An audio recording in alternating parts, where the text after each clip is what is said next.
Let's turn to the conversation segment of the Looseleaf Report with world traveler, detour columnist, and chronicler of high society, Los Angeles' own social whirl, Miss Joan Quinn. Oh, Miss Victoria.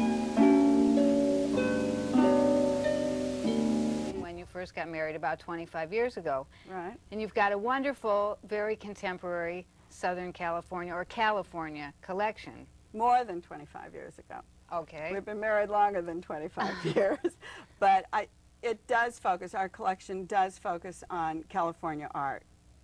And we started probably the only collection where you'll see a 10-year period. You'll see with one artist. With one artist. I love that, you know.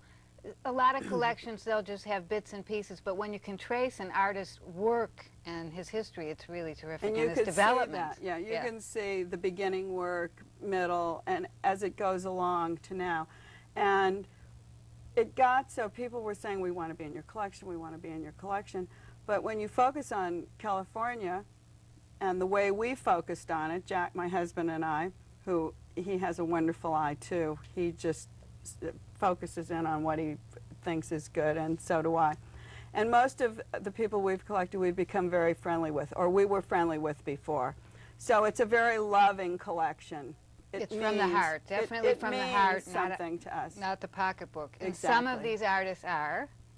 Chuck Arnoldi, Ed Moses, Laddie Dill, Billy L. Bankston, Tony Berlant, Peter Alexander, Ned Evans, Joe Fay. Bob Graham. Bob Graham. Ed Ruscha. And we've brought a couple pictures of some of your works, good. if we can have those. Great. Which I believe are a lot of Ed Ruscha's. Well, Ed Ruscha is one of our favorites, and the pieces that we do have are so stark, and they're... Oh, well, here on the monitor we actually have a David Hockney portrait of you. Well, we did, which we'll talk about. There's a Robert Graham. The Robert Graham, that's the mirrored image, and you'll see the whole base is done in his style, cast bronze. Right, gorgeous stuff. And this is Ed Ruscha. Sea of Desire. Yeah, one of his favorite statements. He's done them large and small. And this bird, what is the title, Joan? Bird drinks creek dry, fish gets away. And you see the creek, how big it is? You have a great memory for those titles. Here's another one. That obviously is... Hurting the Radio Twice. See the clamp on both of those words, and they're pulled. So he's hurting that word by clamping it. I get it. The first one we showed was this David Hockney. Now, tell us about that. Also, the intro to you was a picture that he did. Oh, well, those were just photographs that David took the other day when we were up for tea. He has so many toys. They're so great. He loves toys. He has his dogs running around and his toys. He has dachshunds, right? He has dachshunds. Family. And when we talk about toys, I mean, wonderful color Xerox machines and the latest in every kind of equipment. Yeah. And he loves shocking you with what he can do. And this day we were up for tea, and he had a Canon camera, and he was taking some pictures around the room, and he jumped in and took a picture. And then within a few minutes, the picture was on a video screen. And I said, how did the picture get there? And he had taken a disc out of the camera, put it into the computer, and then he went through and had a line of all the photographs he had taken, and he chose what he wanted, pressed the button, and out came this colored portrait. So it was fun. This was a picture he did of you because you were so nice and brought up many, many tea sandwiches. Is that right? Who told you that story? Something I heard. He was working one afternoon, and he said, oh, I have to take a nap. I said, how are you, David? I have to take a nap, but I'm having people over for tea. And this was about 3 o'clock in the afternoon. He said, they're coming up at 4. And I thought, oh, he's always so sweet. I'll just whip some sandwiches together, over 100 sandwiches, and my daughter and I, Jenny, And I made a big basket of tea sandwiches and rushed up to him, dropped him off, and he said, "Aren't you staying for tea?" I said, "No, I've got to go to dinner now." So that was part of the camera. The photo shoot. Yeah, part of the camera fun. And they're honoring him at an AIDS benefit coming up, I think. Yes, they're honoring him at an AIDS benefit, and Look West 91 is honoring him. FIDM, Fashion Institute of Design and Merchandising, is having a big spectacular, I would say. They're doing a lot of video, and they're doing a fashion show, and it's the fashion group, International Fashion Group. And what they're going to do is honor people who are on the cutting edge, people who live in California and who have done the greatest for the state. People hear about us all over the world, and we have a great state we live in. So he's going to be honored in that, and he's picking a protege. Wow. Ian Falconer will be his protege. I don't know if I should say it or not, but why not? Yeah, we'll tell him. You have it first. I got a scoop. I got a scoop on the Looseleaf report. Falconer is the protege of Hockney. You have it Great. first. So that should be terrific. And I think David deserves to be honored in that way. I certainly agree. I love his work. Are you also actively going out and collecting newer artists, per se? Yes.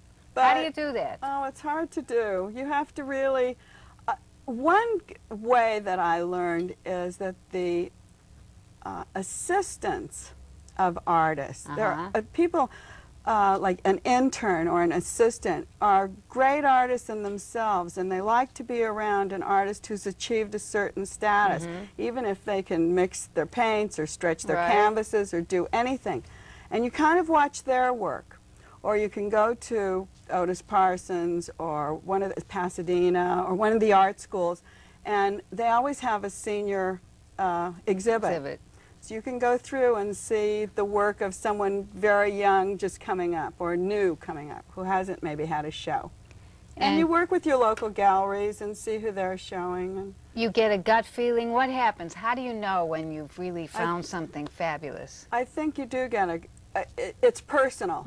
It affects you. That's what art does to us. That's why I think we can continue to live in this world, is because we need the beauty, we need the inspiration, we need what it does to us, whatever it does to us. Even if it makes us tense, we need something to make us stop and look at it. Yeah, to talk to us. So I think to us, art has always been very personal. And LA is just booming these days. I love Los Angeles. I love California. I'm on the California Arts Council. Yeah.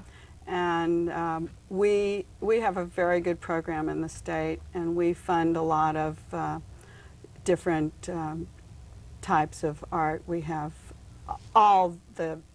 we cross over, not only just visual arts, but music and poetry and writing, and so I think we cover it very well. And I'm on the Beverly Hills Art Commission too. So I think all of the little communities are becoming very art conscious. Right. It seems like we're undergoing some kind of a renaissance, which I feel is wonderful. I hope so. I was in Madrid not long ago, and that's pretty much of a new community from the 60s, you know, when the king started taking over. And they have down the avenues sculpture on the corners in front of buildings, and they've really gone all out to make it important. Also in your collection, you've got many portraits of yourself, and you've got this, if we can have a close-up on this fabulous photograph, which is Joan Quinn surrounded by the many portraits of herself. Who did this, Joan? Tommy Caraway was out here doing a shoot for Art and Antiques, and I was writing the piece for him. And he, just at the end of If you can lower the camera just a tad. Oh. At the end of the shoot, he wanted to do a portrait of me with the portraits. So we piled everything together, and we have the Sylvia Schaap and the Ned Evans in the back, and the Richard Bernstein who did the covers of Interview. You can recognize that. And an Ian Falconer bust in the center. I didn't pose for it. You don't have to. I did not pose for that. It looks good. Dougie Fields, Peter Lee Ashkoff. Here's the late Antonio, graphic artist from New York. Right. And the purpose of doing Dougie Fields in the middle, the purpose of doing the portraits was to expand the collection in a way and to have artists from all over the world be able to become a part of our collection, because we felt very pure in having the California. Right, right. And this way, we had interpretations by other people. Don Bacardi in front. It's a wonderful testament to your benevolence and furthering of the art scene here and in the world, Joan. Well, it's hard. I think there's so many things that come into your life that you need to concentrate on something that does bring beauty and joy and a really little bit of harmony, really and peace. True. Which is what you do, and I'm so glad you could come down and visit. Oh, but it's over. I can't believe it. Oh, we are out of time. Oh, it can't be over. You'll have to come back, will you? Thank you. You will, because we're actually going to be doing a fairly regular segment called the Joan Quinn's by Invitation Only. Oh, thank you very much. Thank you, Joan, Agajanian Quinn. And thanks for watching. We'll see you again next week. You're beautiful.